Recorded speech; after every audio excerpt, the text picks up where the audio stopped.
Hello everyone, I am Vijaya and I hope you guys are doing great and are safe. So today let us continue with our first chapter of class 12 geography, human geography. So yeah, let us start now. Human geography through the corridors of time. So in order to understand this concept better, let us just move back. Let us just give a quick revision of what human geography really is. Alright, so what is human geography? Human geography is the study of the interrelationship between humans and nature. It's the study of the interrelationship. तो human geography interrelationship जो एक relationship exist करता है हम humans में और natural world में, हम लोग कैसे चेंजेस ला रहे हैं टेक्नोलॉजी के मदद से, हम लोग कैसे चेंजेस ला रहे हैं टाइम में, तो वो हम लोग इस सेक्शन में डिस्कस करने वाले human geography through the corridors of time. So see first point is adaptation, adjustment and modification. तो देखो हम लोगों ने एनवायरनमेंट, हम लोगों ने नेचर को अडॉप्ट किया है.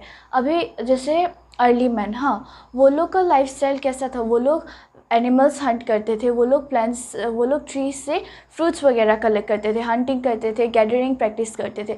वैसे उन लोगों ने उस एनवायरनमेंट में अडॉप्ट किया. अभी हम लोगों का एनवायरनमेंट कैसा है, हम लोगों को अगर गर्मी लगता है तो हम लोग एसी यूज़ करते हैं, हम लोगों के पास रेफ्रिजरेटर है. तो वो हम लोग का अभी एनवायरनमेंट जो हम लोगों ने टेक्नोलॉजी के टाइम अडॉप्ट किया है, मॉडिफाई किया है, ओके, एडजस्टमेंट किया है, मॉडिफिकेशंस बनाए हैं हम लोगों ने. और उसके बाद अभी देखो, हाँ, ह्यूमन जियोग्राफी अभी हम लोग का जैसे अभी एट प्रेजेंट जो हम लोग का नेचर के साथ रिलेशनशिप है वो हमेशा से नहीं था. ओके, जैसे अर्ली मैन, उन लोगों के पास ये सब क्या, अभी हम लोग के पास जैसे क्रूज़ है वगैरह वगैरह, तो वो उस टाइम में ये सब एग्जिस्ट नहीं करता था. अभी जैसे हम लोगों के पास जैसे फॉर एग्ज़ाम्पल ज़ोमेटो, हम लोगों को अगर कुछ फूड डिलीवरी या ये सब चाहिए तो हम लोग ज़ोमेटो में ऑर्डर कर सकते हैं या स्विगी कर सकते हैं या व्हाटएवर. तो अभी हम लोग के पास जो ये सब फैसिलिटीज़ है वो पहले से एग्जिस्ट नहीं करती थी. वो time, it has come to us with time. Okay, बहुत सारी टेक्नोलॉजीज़ डेवलप हुए तब जाकर हम लोगों के पास ये सब चीज़ें आई हैं. तो ह्यूमन जियोग्राफी हम लोगों का main concept human geography through the corridors of time का यही है कि हम लोग चेंजेस को पढ़ेंगे, जो जियोग्राफिकल टर्म्स में चेंजेस आए हैं, जो चेंजेस आए relationship with nature and that of the human world, हम लोग उन चेंजेस को स्टडी करेंगे. Okay, so navigation and voyages. Navigations, जो शिप्स का रास्ता वगैरह था वो उतना अच्छा नहीं था, नेविगेशन स्किल्स हम लोग का उतना अच्छा नहीं था, वॉयजेस सेफ़ नहीं था, कब कोई सी एनिमल तुमको अटैक कर देगा या फिर लुटेरे आ जाएंगे, तुमको अभी श्योर नहीं हो सकता था तब. उसके बाद 15th सेंचुरी में क्या हुआ, यूरोपियंस जो थे, उन लोगों ने जगह जगह को एक्सप्लोर करना स्टार्ट किया. एक्सप्लोर करना ही नहीं, उन लोगों ने ट्रेड, इम्पेरियलिज्म, अपना फॉरेन रूल एस्टेब्लिश करने के लिए, उन लोगों ने ट्रेड करने के लिए चीज़ों को एक्सप्लोर करने लगे. और उसके बाद उन लोगों ने जो चीज़ें उन लोगों ने एक्सपीरियंस की फॉरेन लैंड में जाके, जो चीज़ों के बारे में उन लोगों को जानकारी मिली, but in terms of geography, जो उन टर्म्स को जियोग्राफिकल टर्म्स में उस कंट्री में गए वो लोग, कितना दिन लगा उन लोगों को जाने में, उस कंट्री का जियोग्राफिकल एरिया कितना था, वो ये सब को नोटिस करने लगे. उसके बाद कॉलोनाइजेशन पीरियड में और ह्यूमन जियोग्राफी का इन्फ्लुएंस बढ़ा. कॉलोनाइजेशन, हम लोग पता है इंडिया ब्रिटिश के रूल के अंडर था, तो वैसे ही और बहुत सारे फॉरेन पावर्स थे, डच हो, फ्रेंच हो, उन लोगों ने जगह जगह को भी कॉलोनाइज़ किया. अभी आप लोग ये सोच रहे कि हम लोग क्यों पढ़ रहे हैं, बेकार का थोड़ी ना हम लोग हिस्ट्री पढ़ने के लिए आए, जो जियोग्राफी में हम लोग हिस्ट्री पढ़ रहे हैं. नहीं, हम लोग ये सब इसलिए पढ़ रहे हैं क्योंकि ये सब जियोग्राफिकल टर्म्स के में देख के हम लोग इस सब से बहुत इम्पॉर्टेंट चीज़ों को ग्रास्प कर सकते हैं. तो ये था जो हम लोगों का पैराग्राफ में लिखा हुआ है, human geography through the corridors of time. If you go through the book you will find this points in the book. Now let us study this table. ये आपका बुक में, आपका शायद लास्ट सेकंड पेज में ये table दिया हुआ है, तो हम लोग इसको समझने का कोशिश करते हैं. Okay, early colonial period, exploration and description. तो अर्ली कॉलोनियल पीरियड ये पीरियड है और ये सब अप्रोचेस है, जो मेजर अप्रोचेस, जो मेजर चीज़ें की हुई थी इन सब पीरियड में। ओके, तो बहुत सारे पीरियड्स में डिवाइड किया गया है, 1 2 3 4 5 6, so you can see 66 periods में डिवाइड किया गया है। First is early colonial period. Early colonial period जब यूरोपियंस से नहीं, जब 15th century late 15th century में लोग जगह जगह एक्सप्लोर करने के लिए जाने लगे वॉयेजेस में। जैसे वास्को डा गामा डिस्कवर्ड अमेरिका, ऐसे करके बहुत सारे डिस्कवरर्स, बहुत सारे एक्सप्लोरर्स, बहुत सारे वॉयेजर्स जाने लगे। ऑलराइट, एक्सप्लोरेशन, और उन लोगों ने जितना भी इंफॉर्मेशन मिला एक पार्टिकुलर जियोग्राफिकल एरिया के बारे में, जितना भी इंफॉर्मेशन मिला वो लोग एक इंसाइक्लोपीडिया के हिसाब से, इंसाइक्लोपीडिया मतलब जहाँ पे हम लोग को इन्फॉर्मेशन अवेलेबल होता है जगह जगह का या चीज़ों का, तो वैसे वो लोग इंसाइक्लोपीडिया लिखने लगे अपने जो उन लोगों ने एक्सपीरियंस किया उस फॉरेन लैंड में जाके, वो सब लिखने लगे। उस फॉरेन लैंड का डिस्क्रिप्शन लिखने लगे, लोकेशन कैसा था, वहाँ के लोग कैसे थे, कौन कौन से एनिमल्स पाए जाते हैं, कौन कौन सा फ्रूट्स वहाँ में मिलता है, तो ये सब देखने लगे अर्ली कॉलोनियल पीरियड में।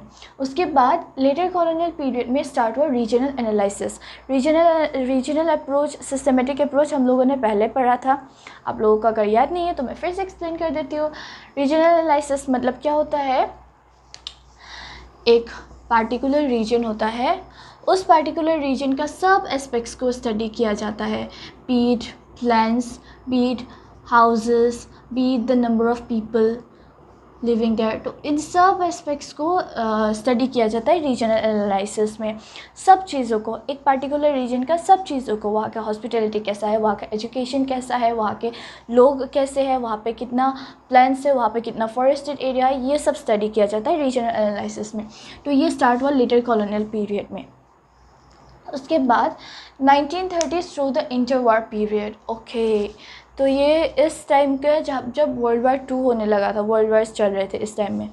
ओके, तो इस टाइम में हम लोग का स्टार्ट हुआ एरियल डिफरेंशिएशन। एरियल डिफरेंशिएशन में क्या होता है, एक पार्टिकुलर रीजन का क्या स्पेशलिटी है उसको निकाला गया, उसका जांच पड़ताल किया गया। जैसे असम में ब्रिटिशर्स ने डिस्कवर किया कि असम का लैंड जो है वो टी कल्टीवेशन के लिए बहुत सूटेबल है, तो असम उसका एक स्पेशलिटी क्या है, टी लीव्स, टी। तो वैसे एरियल डिफरेंशिएशन मतलब एक पार्टिकुलर रीजन का स्पेशल फीचर्स। ओके, उसके बाद later 1950s to the late 1960s spatial organisation. Okay, अभी तक हम लोगों ने जितना भी डिस्कस किया ये थ्रू द इंटरवार पीरियड, यहाँ तक क्या हुआ, हम लोगों ने कोई कंप्यूटर्स यूज़ नहीं किया, हम लोगों ने कोई एडवांस टेक्नोलॉजीज़ का यूज़ नहीं किया, GIS इन सब का यहाँ में कुछ यूज़ था ही नहीं। ओके, ये सब हैंड रिटन नोट्स थे या मैप्स या जितना भी बनाया गया वो सब हैंड रिटन या हैंडमेड थे। तो यहाँ पे लेट 1950s में क्या हुआ, स्पेशल ऑर्गेनाइजेशन स्टार्ट होने लगा, मतलब कंप्यूटर्स, लैपटॉप्स, एडवांस टेक्नोलॉजीज ये सब को यूज़ किया जाने लगा। ऑलराइट, अभी नेक्स्ट है 1970s, इमर्जेंस ऑफ वेलफेयर और ह्यूमैनिस्टिक स्कूल्स। अच्छा, अभी 1970s में एक अलग ही अप्रोच स्टडी किया गया। यहाँ तक हम लोगों ने देखा कि एक पार्टिकुलर रीजन को उसमें एनालाइज किया गया कि उस पार्टिकुलर रीजन की स्पेशलिटी क्या है, उस पार्टिकुलर रीजन में क्या क्या पाया जाता है। अभी 1970s में क्या हुआ, ह्यूमन ज्योग्राफी का जो मेन कंसेप्ट है आप लोग कह सकते हो वो देखने को मिलता है, क्योंकि इसमें हम लोग एथनिसिटी से डील करते हैं, इसमें हम लोग एजुकेशन से डील करते हैं, इसमें हम लोग मार्क्सिज्म वगैरह वगैरह से डील करेंगे। ओके, तो वेलफेयर और ह्यूमैनिस्टिक स्कूल ऑफ थॉट, इसमें क्या होता है, हम लोग एनालाइज करते हैं एक पार्टिकुलर रीजन का हेल्थ कैसा है, हाउसिंग कैसा है, एजुकेशन कैसा है, उस एरिया का वेलफेयर एक्टिविटीज़ कैसा चल रहा है उस एरिया में। Second is radical school. Radical school में हम लोग क्वेश्चन करते हैं, हम लोग मार्क्सिज्म, हम लोग रेडिकल स्कूल में क्या होता है, हम लोग बेसिकली मार्क्सिज्म को प्रमोट कर रहे होते हैं, हम लोग कैपिटलिज्म के खिलाफ होता है। जो अमेरिका और यूरोप कोल्ड वार हुआ था, आइडियोलॉजिकल डिफरेंसेस ना, तो वैसा वहाँ यहाँ पे मार्क्सिज्म में क्या होता है, हम लोग कम्युनिज्म को सपोर्ट करते हैं। कम्युनिज्म मतलब क्या, कम्युनिज्म मतलब एक पार्टिकुलर रीजन का सबको इक्वल वेजेस मिलना चाहिए, कोई भी प्राइवेट प्रॉपर्टीज़ प्राइवेट ओनरशिप नहीं होगा। तो ये सब भी आर्ग्यूमेंट्स किए गए। उसके बाद behaviour school of thought. Behaviour school मतलब एक पार्टिकुलर रीजन में तब देखो अभी इंडिया में हम लोगों का कास्ट, रिलीजन ये सब कितना मायने रखता है अभी भी। आजकल 21st सेंचुरी में भी इंडिया में कास्ट, रेस, रिलीजन ये सब बहुत ज़्यादा मायने रखता है। तो वैसे ही बिहेवियर स्कूल में हम लोग एथनिसिटी, रेस, रिलीजन ये सब कैसे एक पार्टिकुलर रीजन को इन्फ्लुएंस करता है, हम लोग किस रेस से बिलोंग करते हैं, हम लोग किस कास्ट से बिलोंग करते हैं, उसके हिसाब से हम लोगों को कैसे ट्रीट किया जा रहा है, तो उन सब से डील करता है बिहेवियरल स्कूल ऑफ थॉट हमारा। उसके बाद लास्ट है 1990s पोस्ट मॉडर्निज्म इन जियोग्राफी। इसमें क्या होता है, कुछ जियोग्राफर्स, कुछ स्कॉलर्स वो लोग डिसएग्री करते हैं, जो यूनिवर्सल लॉ ऑलरेडी बनाया गया है उससे वो लोग डिसएग्री करते हैं और वो लोग न्यू लॉज फॉर्म करने में काम कर रहे हैं। तो या that was all human geography through the corridors of time. हम लोगों ने पढ़ा कैसे एक्सप्लोरेशन से स्टार्ट हुआ, एक्सप्लोरेशन से हम लोगों के पास टेक्नोलॉजी थोड़ा डेवलप होने लगा, कंप्यूटर्स, लैपटॉप्स, GIS ये सब टेक्निक्स यूज़ किया गया। उसके बाद हम लोग आए स्कूल्स ऑफ थॉट्स, जिसमें हम लोग एक पार्टिकुलर रीजन में हेल्थ कैसा है, एजुकेशनल सेक्टर कैसा है, हम लोग मार्क्सिज्म को कैसे प्रमोट करते हैं। उसके बाद एथनिसिटी, रेस, रिलीजन ये सब कैसे किसी पार्टिकुलर रीजन में एक पार्टिकुलर इंसान को इफ़ेक्ट करता है। उसके बाद हम लोगों ने पढ़ा पोस्ट मॉडर्निज्म इन जियोग्राफी, जहाँ पे जियोग्राफर्स नए नए लॉज बनाने में तुले हुए हैं। सो या that's all for this video. I hope you guys have understood the topics, the points. So yeah, let us meet in our next video. Thank you for your time.